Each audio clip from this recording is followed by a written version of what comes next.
মহাধুম নামে চলছে সব আয়োজন, চারদিকে উৎসব আর উৎসব। মাগরিবের নামাজের পর তাকে মেকআপ দেওয়া হলো, সুন্দর সাদা বিয়ের পোশাকে পরানো হলো। এই সাজসজ্জা করতে করতে এশার নামাজের আজান হয়ে এলো। সে তার মাকে বিষয়টা জানালো। মা, আমি অজু করে এশার নামাজ পড়তে চাই।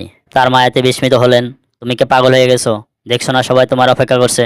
তো তোমার মেকআপের কি হবে? পানিতে তো সব ধুয়ে যাবে, নষ্ট হয়ে যাবে। তার মা তখন বললেন, আমি তোমার মা, আমি নির্দেশ দিচ্ছি তুমি এখন নামাজ পড়বে না। তুমি যদি এখন অজু করো তবে আমি কষ্ট পাবো। মেয়ে জবাব দিল, নামাজ না পড়ে আমি এখান থেকে যাব না। মা, তুমি জানো নামাজের মাপ নেই, মানুষ আল্লাহর অবাধ্য হতে পারে না। তার মা জবাব দিলেন, মেকআপ ছাড়া তোমাকে দেখলে মেহমানরা তোমাকে নিয়ে কি বলবে? তাদের চোখে তোমাকে সুন্দর দেখাবে না। তোমাকে দেখে তখন তারা কৌতূহল করবে। মেয়ে তখন বলল, মা, তুমি কি এই নিয়ে চিন্তা করো যে আমি সৃষ্টির দৃষ্টিতে সুন্দর কিনা? আমার স্রষ্টা নিয়ে কি ভাবো? আর আমি ভাবছি, আমি যদি আমার নামাজ বাদ দেই তবে তার দৃষ্টিতে আমি সুন্দর হব না। মেয়েটি তখন নামাজের জন্য অজু করতে শুরু করলো।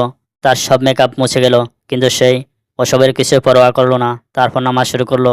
যথারীতি নামাজ আদায় করতে লাগলো, কিন্তু তখনও জানতো না এটাই তার শেষ নামাজ। আর সেই যখন সিজদায় গেল তখনই তার রূহ বের হয়ে গেল। নামাজ পড়তে পড়তে দৃঢ় প্রতিজ্ঞা এক মুসলিম নারী তার প্রভুর কাছে চলে গেলেন। তিনি নামাজকে সবচেয়ে বেশি গুরুত্ব দিতেন। এক মুসলিম নারী তার প্রভুর কাছে চলে গেলেন এইভাবে। মেয়েটি চেয়েছিলেন তার রবের কাছাকাছি হতে, আর নামাজের মাধ্যমে সবচেয়ে রবের কাছাকাছি হওয়া যায়।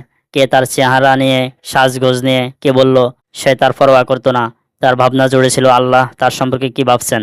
সব মুসলমানের চিন্তা এমনই হজ নয় কি?